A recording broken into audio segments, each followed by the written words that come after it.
Welcome back, everybody, to the Steve and Bobby Show. And I kind of want to discuss some things, some major things that have been going on in the world. So let's talk about, in the last segment, in segment one, I was talking about things that you may have missed. This segment, I'm going to talk about one of the major things that happened this week as well. It's kind of important that we talk about it. And that is the capturing and killing of a huge ISIS leader, Abū Bakr al-Baghdadi, which is, listen, when we captured Osama bin Laden, which was the leader of the al-Qaeda network, right, the one that did 9/11, and that's responsible for a lot of American deaths, ISIS as well is responsible for a lot of deaths. Baghdadi was a huge influence in Iraq in moving and killing American troops constantly. Okay, this guy was responsible for the whole IED idea. That's a Baghdadi idea, basically. So, listen, shout outs to the Trump administration for being able to catch him. Shout outs to him. And this is what I said in the same thing with Osama bin Laden. Okay, even though I think it's a little bit different with the Al Qaeda network and the ISIS network, it is important. It takes a lot of risk for a leader to go out after and try to find one of these big leaders, because if this mission were to fail, and this would just make you look bad, okay? And that's why it's so important to give a lot of props, not only to the leaders, but a lot of these special op forces that are out there doing these things. Shout out to these guys that are doing this every single day. But I kind of want, if you don't know who Baghdadi is, I kind of gave you kind of a brief. I have a little video of kind of explaining who Baghdadi is, where he came from, why he's important. Check a look. He proclaimed himself the caliph, or leader of a so-called Islamic state. But in reality, Abū Bakr al-Baghdadi was a hate preacher who presided over a death cult of utter barbarity. With a $25 million reward offered by the US, he was rarely captured on camera. This video, released in April, was his first appearance in 5 years, and his last. It's thought he was born in Iraq in 1971. After the US invasion in 2003, Baghdadi was detained in a prison camp that became an incubator for jihadis. When he was released, he joined al-Qaeda's offshoot in Iraq, rising to become its leader. He later moved into the chaos of Syria's civil war and split from al-Qaeda. At its peak, ISIS ruled over an estimated 10 million people in Iraq and Syria, enslaving women, performing sickening executions, and exporting its reign of terror to Europe and the US. In March, the group surrendered its last sliver of territory in Syria. So not a good dude by any means. So the capture of Baghdadi is a big deal, okay? So shout outs to everyone that was involved in that. They definitely deserve a congratulations on that. So let's see what the Democratic candidates are saying about that. I got a video that kind of touches on some of the Democratic candidates and what they're saying as well. Take a listen. Al-Baghdadi's death was good news for the United States and people around the world, but this is a real blow against ISIS and a positive step in the fight against stateless terrorism. There is no question that the demise of Baghdadi is a very important milestone in terms of our fight against ISIS, and all credit goes to our special forces. My understanding, interestingly enough, is that that mission was accomplished with information supplied by the Kurds. And as we know, Trump has turned his back and betrayed the Kurds. This is obviously good news. This is something I'm learning about, and I'm looking forward to getting more information and hopefully get a briefing on once we get back to Washington. But this is positive news in furthering us closer towards the defeat of ISIS. So to the extent that some things happen that put ISIS more in a box, do I think that's good? Yes. But overall, what I'm seeing is this. It's somebody trying to put the toothpaste back in the tube after he squeezed it out. I commend our men and women in our armed forces and our intelligence community for their work in tracking him down and making sure that our world is safer because of his demise. So everybody is in agreement of the fact that the capture and killing of Baghdadi was a big deal, right? You know, we should be out there hey-hooing about this, right? This is a plus, right? But just like anything else, our president, Donald Trump had to literally screw that up, right? He had to screw that up. He, instead of just walking back and saying, hey, look, when President Obama found Osama bin Laden and he killed him,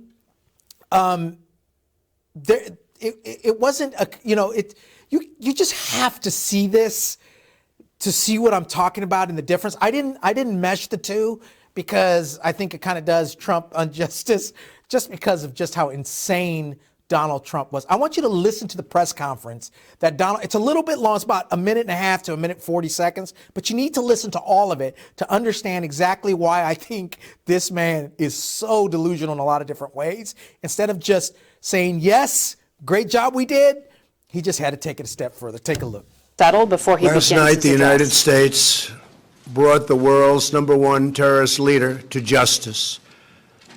Abū Bakr al-Baghdadi is dead. He was the founder and leader of ISIS. The United States has been searching for Baghdadi for many years. Capturing or killing Baghdadi has been the top national security priority of my administration.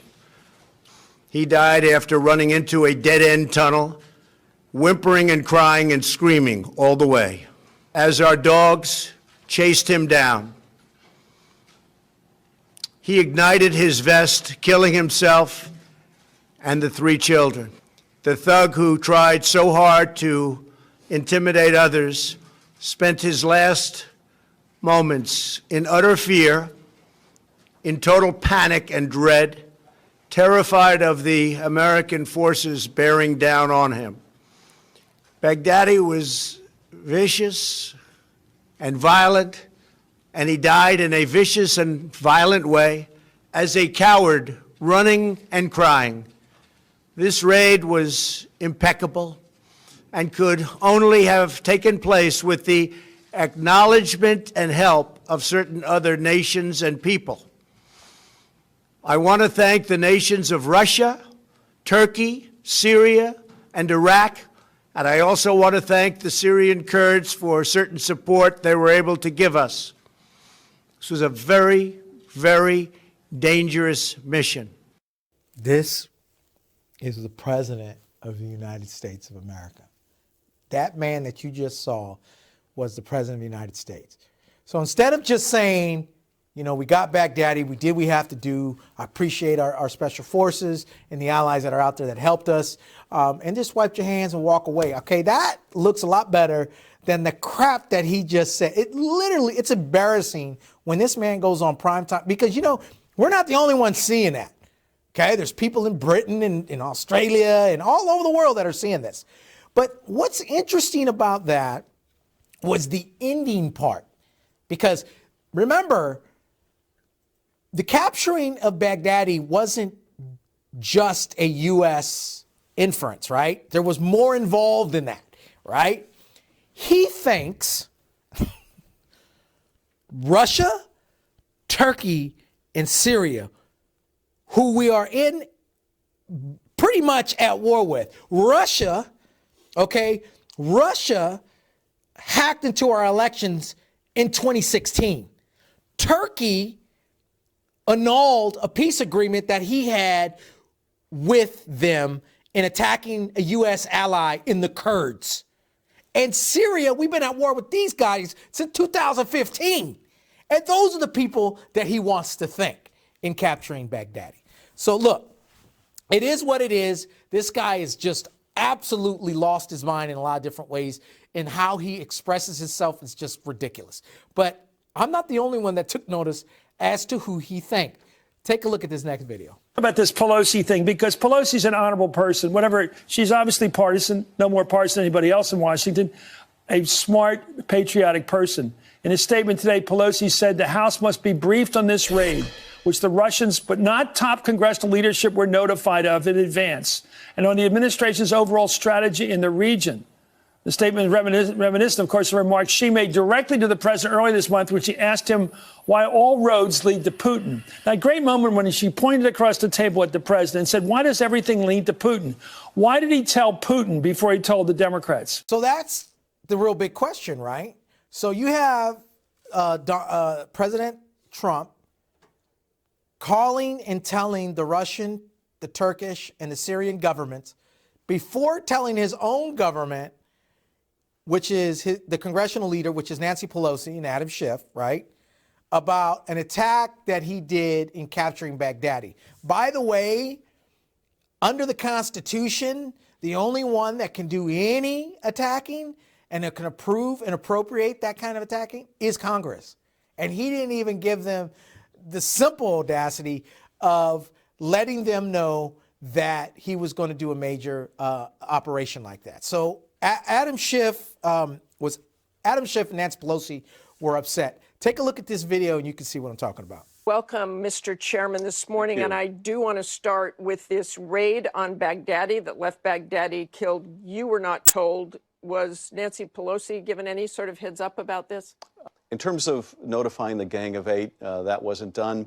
Look, the reason to notify the Gang of Eight is frankly more important when things go wrong. If the president said it was dangerous flying in, the Russians could have shot down American planes. And the Gang of Eight was told about the bin Laden raid. That's my understanding. I wasn't part of the Gang of Eight at that time, but that's my understanding. But had this escalated, had something gone wrong, had we gotten into a firefight with the Russians, it's to the administration's advantage to be able to say, we informed Congress we were going in, they were aware of the risks, we at least gave them the chance to provide feedback. That wasn't done here. I think that's a mistake, but let's not lose sight of the fact it was a success. And a ruthless killer has been taken off the battlefield. So there you have it. Adam Schiff and Nancy Pelosi were upset at that fact. The Gang of Eight, which when he talks about the Gang of Eight, he's talking about the two on each side of the chambers, which is the Senate, and two on the congressional side, plus the Intel Committee chiefs as well. So none of them were notified. Nobody, but by the way, the only ones that were notified, Republicans were notified of this. McCarthy was notified, and so was Mitch McConnell. So, it is what it is. This is basically Donald Trump taking out a segment of the government. And Adam Schiff brought up a really good point. He brought up the fact that had anything gone wrong or anything went wrong, say, for example, they shot down, let's say, for example, they shot down an American aircraft, okay? Donald Trump would not have the authorization to declare war on, say, if it was Turkey or Russia, okay? Donald Trump himself would not have authorization to use any means of force without congressional approval, because it's specifically in the Constitution as to what you can and cannot do when it comes to actionable force and using American forces. So that's what Adam Schiff was talking about there. Anyway, I think I kind of laid this thing out for you so you can kind of understand what I'm talking about here, so you understand what's going on, the importance of what's going on, and how we have a president that is just absolutely insane. Some of the decisions that he makes is just off the wall. Now, look, you can view Trump any way you want, okay?